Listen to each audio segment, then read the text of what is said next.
Une cinquantaine d'enfants drépanocytaires ont reçu des présents d'une ONG, un don pour leur redonner le sourire. La drépanocytose touche 120 millions de personnes dans le monde. Affluence pour un vote historique en RDC. 21 candidats sont en lice pour la présidentielle.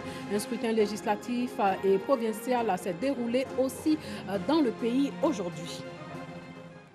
Bonsoir et bienvenue dans le 19h.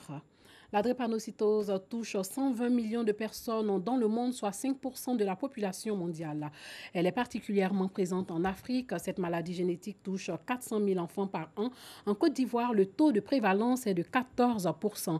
Une affection qui fait de nombreuses victimes parmi les enfants. L'ONG Lanaya a remis des présents à une cinquantaine d'enfants drépanocytaires pour qu'ils oublient ne serait-ce qu'un instant la maladie. Nous Sangaré était avec ces enfants. Ils partagent avec nous leur douleur, leur force et leur espérance.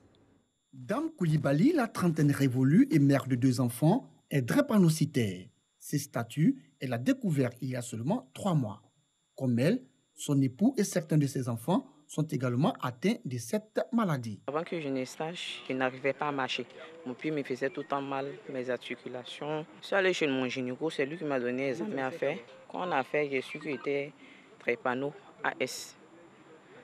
Oui, un mois après, mon fils a piqué sa crise. Donc c'est pendant cela on a su aussi que lui il était SS. La drépanocytose est une maladie génétique. Les 2 parents sont le plus souvent porteurs sains, transmetteurs non malades d'une anomalie de l'hémoglobine, appelée hémoglobine S. Si les 2 parents sont AS, alors pour chaque naissance, il y a un risque sur 4 d'avoir un enfant malade SS. Alors, la drépanocytose, c'est une maladie du sang qui se manifeste essentiellement par 2 grands signes, 2 signes principaux. L'anémie, c'est-à-dire le manque de sang, qui va faire que le patient atteint de drépanocytose sera surtout un patient fatigué, non épanoui, ralenti à cause justement de ce manque de sang qu'on appelle l'anémie. Et puis le deuxième grand signe, c'est la douleur. Véritable problème de santé publique, selon l'Organisation mondiale de la santé, OMS, la drépanocytose affecte 120 millions de personnes dans le monde, dont les 2 tiers sont situés en Afrique subsaharienne. En Côte d'Ivoire, le taux de prévalence est de 14%. Cette pathologie crée des complications sur la vie du malade. Il y a des complications cardiaques, il y a des complications infectieuses parce que c'est un patient qui sera susceptible aux infections, donc qui est faible, qui fait des infections plus que le sujet non drépanocytaire.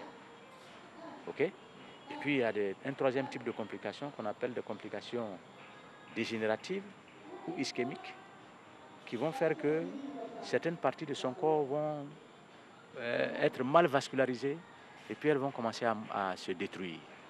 Ça concerne l'os, ça concerne le rein, ça concerne l'œil. Donc, vous voyez que c'est une maladie qui va évoluer avec une vie pénible pour le malade et une vie pleine de complications. Le seul moyen actuel qui peut permettre de guérir, c'est un moyen qu'on appelle la greffe de moelle. Mais ça ne se fait pas dans les pays africains en général. C'est maintenant que certains pays commencent. Ça se fait dans les pays européens. Parce que c'est une technique très lourde et puis qui coûte très cher. Donc la meilleure disposition à prendre dans nos pays où la fréquence est élevée, c'est la prévention. C'est-à-dire quoi? C'est-à-dire que chacun de nous doit faire son test pour savoir s'il est porteur de l'anomalie. Est-ce que vous voyez? En ce moment, quand 2 sujets sont porteurs, ils évitent de se marier. Donc, c'est bon de faire ce qu'on appelle le bilan prénuptial, c'est-à-dire le bilan avant le mariage, pour que chacun de nous connaisse son statut vis-à-vis de la maladie. Isolés, les enfants drépanocytaires ont souvent du mal à s'épanouir dans la société. Témoigner son soutien et apporter un sourire aux enfants malades de la drépanocytose, c'est tout le sens de cette fête de solidarité initiée par l'ONG Lanaya, une fête qui vise à permettre aux enfants de passer d'excellentes fêtes de fin d'année. Nous sommes en période de fête et nous avons pensé tout simplement que la fête n'était pas seulement pour les enfants qui étaient sains et que les enfants qui étaient malades aussi, même si ces enfants-là portent une maladie à vie, que ces enfants aussi avaient le droit de s'amuser comme les autres. Et comme nous sommes une ONG qui œuvre pour la lutte contre la drépanocytose. Donc notre cible, ce sont ces enfants-là. Voilà pourquoi nous les prenons avec nous pour leur donner un peu de joie. Cette fête de solidarité à l'intention des enfants malades de la drépanocytose est à sa 11e édition. Les enfants et leurs parents sont répartis avec les bras chargés des kits alimentaires et des jouets. Les fêtes de fin d'année ne sont pas toujours synonymes de joie. Les personnes issues de couches vulnérables éprouvent des difficultés à offrir un repas à leur famille pendant ces fêtes. Les veuves, par exemple, 600 veuves du district d'Abidjan et les villes de l'intérieur pourront donc faire plaisir à leurs enfants parce qu'elles ont reçu des vivres et des non-vivres de l'ONG Petra Rock d'une valeur de 7 millions de francs CFA. Hawa Diaby, Doigt des Lasers. 600 veuves de plusieurs localités de Côte d'Ivoire, soulagées par l'ONG Petra Rock. Elles reçoivent des dons composés de riz, de l'huile, de la farine et des réfrigérateurs. Ce don d'une valeur de 7 millions de francs CFA va améliorer leurs conditions de vie. Donc l'ONG chaque année pense à ces veuves, à ces femmes qui ont perdu déjà leur mari, qui n'ont plus d'espoir. L'ONG vient leur dire qu'il y a encore de l'espoir. Ce sont des femmes qui ont des rêves, qui ont des projets, mais comme elles ne savent pas à qui s'adresser. Après le décès de leur mari, elles ne savent pas quoi faire. Donc l'ONG vient leur dire qu'il y a encore de l'espoir. Avec les maigres moyens que l'ONG a, on essaie de leur donner et de leur permettre d'être autonomes. Un geste fort apprécié par les bénéficiaires. Je suis très content pour aller nourrir mes orphelins.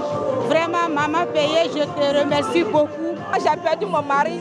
Par la grâce de Petra Rock, j'arrive à leur donner quelque chose à manger. Maman payée nous donne des cadeaux pour nos enfants. Ça fait qu'aujourd'hui, je ne me sens plus veuve. Je suis heureuse. Petra Rock est une ONG soucieuse du bien-être des personnes vulnérables. Elle mène plusieurs actions en leur faveur à travers le financement des activités génératrices de revenus et la réalisation d'un projet immobilier à Abidjan et à l'intérieur du pays en vue de permettre à ces veuves de vivre dans de meilleures conditions.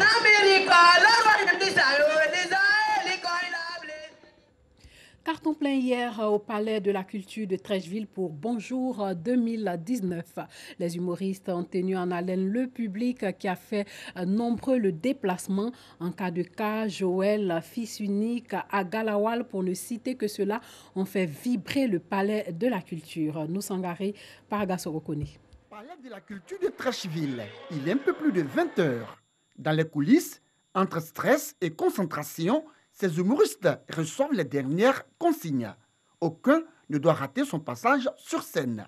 Leur présence, participer à la traditionnelle émission humoristique à succès de la radiodiffusion télévision ivoirienne RTI. Bonjour, précisément à Bonjour 2019. Bonjour là, ça guérit, ça fait du bien, ça fait tout. 21h30, la salle affiche complète. L'ambiance est à son comble quand les premiers artistes se signalent sur scène. Grossesse n'est pas compliquée, faut pas te fatiguer. Si tu cherches pas garçon, ma chérie, on va pas t'enceinter. Toutes celles qui ont enfants, c'est parce qu'on les a gérées. Toi, tu refuses garçon, et puis tu veux accoucher. Toujours en train d'emmerder nous les hommes. Toujours en train de fatiguer les garçons. C'est toi qui veux pas, c'est toi qui caches tout. Tu dis tu donnes pas, pourtant sans ça tu n'as rien. La grossesse que tu cherches là, ça dépend de toi. Bonnie la merveille et fils unique, les deux révélations de ce Bonjour 2019 ont fait montre de leur talent et de leur savoir-faire. Un son où les chefs d'État ont chanté dedans.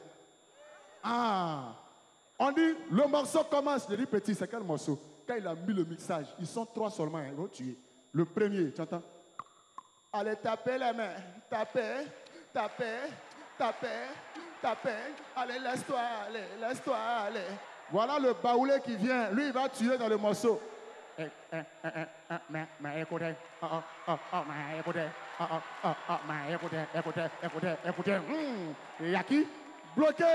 Quand je suis arrivé à La Haye, le premier jour, le juge m'a posé une question, en anglais bien sûr. Ils ont demandé, Laurent, how are you? Alors que how are you embêté, ça veut dire tu es l'enfant de Hawa. Et comme je ne suis pas l'enfant de Hawa, j'ai dit, Marguerite n'a pas oublié. Le public, lui, n'a pas boudé son plaisir tout le long du spectacle avec les humoristes bien connus. Je suis pour la première fois de passage à Abidjan en décembre. C'était une occasion exceptionnelle pour moi de venir voir en live tous ces artistes-là que j'ai toujours regardés sur le net. Les artistes sont au top, ils sont de qualité. Nous ne nous ennuyons pas. Paix, cohésion sociale et réconciliation, les thématiques abordées par les différents humoristes qui se sont succédés sur la scène. Les humoristes ont raison. Il faut tourner en dérision les situations même les plus difficiles.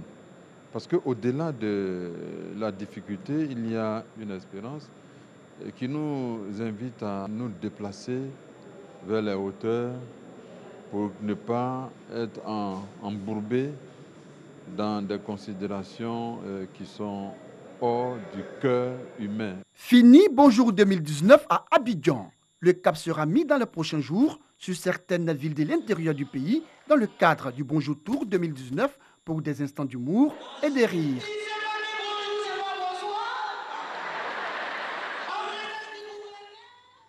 L'heure est au dépouillement après les élections générales historiques en République démocratique du Congo. Entre espoir de changement, peur de nouvelles violences, nombreux retards et problèmes techniques, ces élections à un tour doivent désigner le successeur de Joseph Kabila. 21 candidats sont en lice. Démarrage des élections en République démocratique du Congo pour désigner le successeur du président Joseph Kabila. Des élections législatives et provinciales ont lieu en même temps que la présidentielle. Les 40 millions d'électeurs enregistrés peuvent voter jusqu'à 17 h. Les résultats provisoires seront annoncés le 6 janvier. Dans la capitale minière, comme dans tout l'est du pays, les opérations de vote ont commencé à partir de 6 h, 4 h GMT. Le vote a commencé à 1 heure plus tard dans l'ouest et à Kinshasa. Des bureaux ont ouvert avec un retard à Goma et ailleurs. Les problèmes sont souvent dus aux machines à voter. Dernier réglage, introduction du mot de passe, public peu habitué. La machine à voter est un écran tactile qui permet à l'électeur d'imprimer son bulletin de vote et de le glisser dans l'urne. L'opposition dénonce une machine à tricher. Au total, 21 candidats se présentent à ce scrutin à un seul tour, dont 3 principaux candidats. Emmanuel Ramazani Chadari, le candidat de la majorité présidentielle, les 2 principaux candidats de l'opposition, Martin Fayoulou et Félix Tshisekedi. Pour ces élections, Kinshasa a refusé toute aide logistique des Nations Unies présente depuis 20 ans au Congo, de même que toute mission d'observation occidentale. Le représentant de l'Union européenne en RDC a pris l'avion pour Bruxelles samedi dernier après avoir été sommé de quitter le pays jeudi par les autorités. Pour le jour du vote, le pouvoir a annoncé la fermeture de ses frontières terrestres, lacustres et fluviales avec ses 9 voisins de Brazzaville à l'Angola en passant par le Rwanda. Le scrutin a été reporté dans 3 zones dont Beni, Butembo, victimes d'Ebola et de violence. Et l'heure est au dépouillement maintenant en RDC. Et puis l'élection présidentielle initialement prévue le 20 avril prochain en Afghanistan a été reportée au 20 juillet par la commission électorale indépendante. Les élections provinciales et locales ainsi qu'un scrutin législatif dans la province de Gazi, dans l'est du pays, se tiendront le même jour. Cette annonce intervient après plusieurs semaines de spéculation sur un report destiné à donner plus de temps aux négociations de paix en cours entre Américains et talibans. Voilà, c'est tout pour ce soir. Portez-vous bien.